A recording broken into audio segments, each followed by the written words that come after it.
एक क्रूर दरोडेखोर ज्याच्या नावाच्या नुसत्या उच्चाराने लोक थरथरायचे, तोच माणूस पुढे जाऊन जगातील सर्वात मोठ्या महाकाव्याचा म्हणजेच रामायणाचा रचयिता कसा झाला. ओम नमः शिवाय. जय श्रीराम. उलटा जपला राम नाम जग विख्यात भय. कवी वाल्मिकी. नमस्कार मित्रांनो. जगातील सर्वात शक्तिशाली मंत्र कोणता? ज्याच्या केवळ उच्चाराने दगडही पाण्यावर तरंगले आणि ज्याच्या प्रभावाने एका महापापी दरोडेखोराचे रूपांतर महान ऋषीमध्ये झाले, तो मंत्र म्हणजे राम नाम. आजच्या या विशेष व्हिडिओमध्ये आपण श्रीराम विजय या पवित्र ग्रंथातील पहिल्या अध्यायाचे संक्षिप्त वाचन आणि श्रवण करणार आहोत. हा अध्याय केवळ एक कथा नाही, तर तो राम नामाच्या अफाट शक्तीचा जिवंत पुरावा आहे. आजच्या या भक्तीने भरलेल्या व्हिडिओमध्ये आपण पाहणार आहोत की वाल्या कोळी जो आपल्या कुटुंबासाठी लोकांची हत्या करायचा, तो नारद मुनींच्या एका प्रश्नाने कसा हादरला आणि मरा हा उलटा जप करतानाही राम नामाच्या केवळ स्पर्शाने त्याचे रूपांतर ऋषी वाल्मिकी मध्ये कसे झाले. चला तर मग श्रवण करूया. श्री राम विजय अध्याय पहिला. वाल्मिकी रामकथा सांगती. श्री विष्णूने मत्स्य, कच्छ, वराह, नृसिंह, वामन, परशुराम, श्रीराम, श्रीकृष्ण आणि बौद्ध असे 9 अवतार स्वधर्म रक्षणासाठी आणि दुष्टांचा नाश करण्यासाठी घेतले. 7वा अवतार प्रभू रामचंद्राचा. महर्षी वाल्मिकी ऋषींनी वर्णिलेले रामचरित्र फार रसाळ आणि सर्वत्र प्रसिद्ध आहे. ते रामचरित्र श्रीधर कवीने ओवी वृत्तांतात प्राकृत भाषेत अतिशय गोड असे लिहिलेले आहे. श्रीराम विजय ग्रंथाची सुरुवात मंगलाचरणांनी केली आहे. मंगलमूर्ती श्री गणेशा, तुला मनोभावे नमस्कार करतो. तू विघ्नहर्ता आहेस. तुझ्याच कृपेने सर्व कार्य सिद्धीत जातात. हे श्रीराम विजय कथालेखन तुझ्या कृपेने सिद्धीत जाओ. हे वाग्देवी सरस्वती अंबे, तुझी कृपा झाल्यावर पडत मूर्ख महापंडित होतात. तूच बुद्धी सामर्थ्य देणारी आहेस, म्हणून तुला आमचे वंदन असो. नंतर देव, गुरु, यक्ष, गंधर्व, संत, कवी यांना वंदन करून हे मंगलाचरण संपविले आहे. वाल्मिकी ऋषींनी रचलेल्या रामायणाचा विस्तार शतकोटी आहे. ते अनेक सुरस कथांनी आणि प्रभू रामरायाच्या लीलांनी भरलेले आहे. वाल्मिकी ऋषी हे पूर्ववयात फार पापी होते, पण श्रीराम नामाच्या जपाने ते पापमुक्त होऊन त्रिभुवनास वंद्य झाले. नारद मुनीच्या वरद हस्ताने रामकथा वर्णनाचे सामर्थ्य त्यांच्या वाणीत आले. त्यांनी गायलेल्या रामायणाच्या आधारे हा राम विजय ग्रंथ श्रीधर कवींनी रचिला आहे. हे वाल्मिकी ऋषी नाम प्रतापाने कसे मुक्त झाले, ती कथा मोठी अद्भुत आहे. वाल्मिकी हा एका ब्राह्मणाचा मुलगा होता. लहान वयातच त्याला दुर्जनांचा सहवास लागून तो दुराचरणी बनला. तो कोळ्यांच्या संगतीने वाटमाऱ्यांचा धंदा करू लागला. त्याचा काळ चोर, दरोडेखोर यांच्या संगतीत जाऊ लागला. कोणतेही दृष्टकृत्य करण्याचे त्याला भय वाटेना. लोक त्याला वाल्या कोळी म्हणू लागले. त्याला कोणी जवळ येऊ देईनात. तेव्हा तो आपला गाव सोडून अरण्यात सहकुटुंब जाऊन राहिला. या अरण्यात प्रवाशांचा जाण्या येण्याचा रस्ता होता. या रस्त्यावर तो रात्रंदिवस दबा धरून बसे. प्रवासी आले की त्यांच्यावर हल्ला करून त्यांना ठार करी, त्यांच्या जवळची जी वस्तू हिरावून घेई, असा त्याचा क्रम सुरू झाला. त्याने कितीतरी जीवांचा नाश केला. त्याची गणनाच नव्हती. पुढे त्याची मुलंही मोठे झाले, परंतु त्याच्या दुष्टकर्मात फरक पडला नाही. आता तो म्हातारा झाला, तरीही त्याचे दुष्टकृत्य किंचितही कमी झाले नाही. एके दिवशी म्हातारा वाल्या नित्यप्रमाणे दबा धरून शिकारीची वाट पाहत बसला होता. त्याच मार्गाने नारद मुनींची स्वारी काही ऋषी मंडळीसह आली.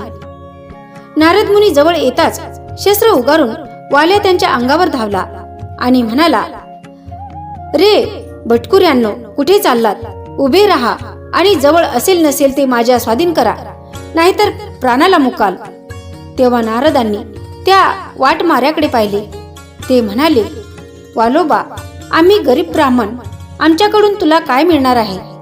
ही विना, या चिपड्या, याचा तुला काय उपयोग आहे? आम्हाला मारून उगाच आपल्या पातकात भर टाकू नकोस. तू आजपर्यंत जी पातके केली आहेस त्याची शिक्षा यमधर्माजवळ गेल्यावर तुला भोगावी लागणार आहे. तू आजवर असंख्य पापे करून खूप संपत्ती मिळवली असशील. त्या धनाचे वाटेकरी होण्यास बायको मुले तयार आहेतच, पण तुझ्या पापाचे वाटेकरी होण्यास कोणी तयार होणार नाहीत. तुझे आयुष्य आता संपत आले आहे. तू मेल्यावर तुला नरकात जाण्याची पाळी येईल. त्या यातनातून सोडवणारा कोणी आहे का रे? त्यावेळी तुझी बायको मुले, आपला मित्र तुला त्या दारुण यातनातून सोडवयास येतील का? तुझ्या पातकांचा कोणी भागीदार होईल का? जा, त्यांना विचारून ये. तू परत येईपर्यंत आम्ही येथून मुळीच हलणार नाही याची खात्री बाळग. नारदाच्या त्या बोलण्याचा परिणाम वाल्याच्या मनावर झाला. त्याची बुद्धी पालटली. तो धावत आपल्या घरी गेला. त्याने आपल्या बायकोला मुलांना जवळ बोलावले. तो म्हणाला, मी आजपर्यंत जे धन मिळवले ते पाप करूनच मिळवले आहे. या धनाचे भागीदार होण्यास तुम्ही तयार आहात. तसेच मी आजपर्यंत जी पातके केली त्याचे तुम्ही वाटेकरी व्हाल का? वाल्याचा हा प्रश्न ऐकून त्याच्या बायकोने आणि मुलांनी कानावर हात ठेवले. ती सर्वजण म्हणाली, तुम्ही जी संपत्ती कमावून घरी आणलीत ती आम्ही घेतली.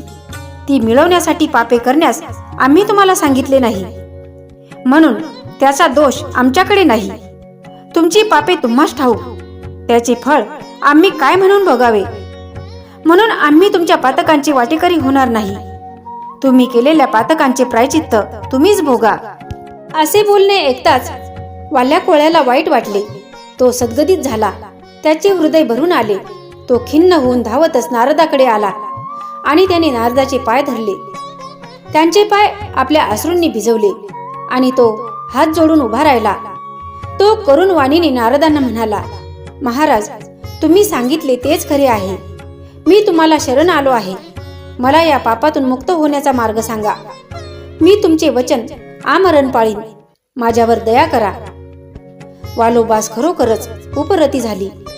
हे ओळखून नारद त्याला म्हणाले, वाल्या, भिवू नकोस. यातून तू मुक्त होशील. तुला मी एक दिव्य मंत्र सांगतो. तू तो सतत जप.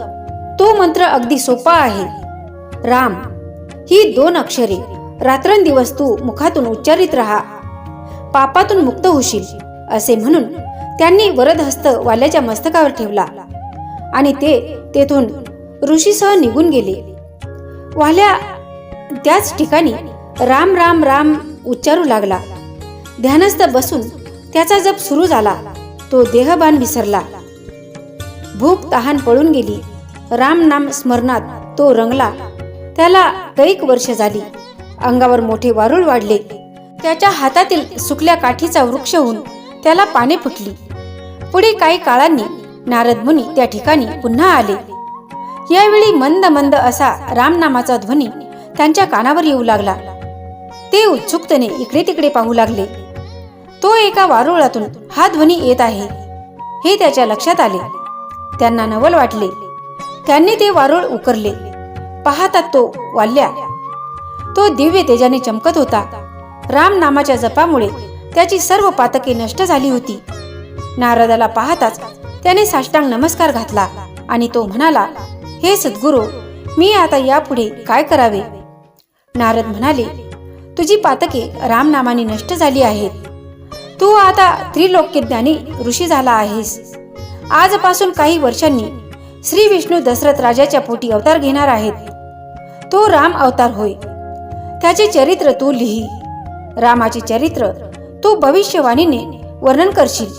तसे राम आपले वर्तन करतील. तुझा ग्रंथ त्रिभुवनात वंद्य आणि अपूर्व होईल. असे सांगून नारद मुनी निघून गेले. नारदाच्या आज्ञेप्रमाणे देववाणीत वाल्मिकी ऋषींनी शतकोटी रामायण रचले. ते सर्व श्रेष्ठ रामायण श्रवण करून देव, ऋषी, यक्ष, किन्नर, गंधर्व यांना खूपच आनंद झाला.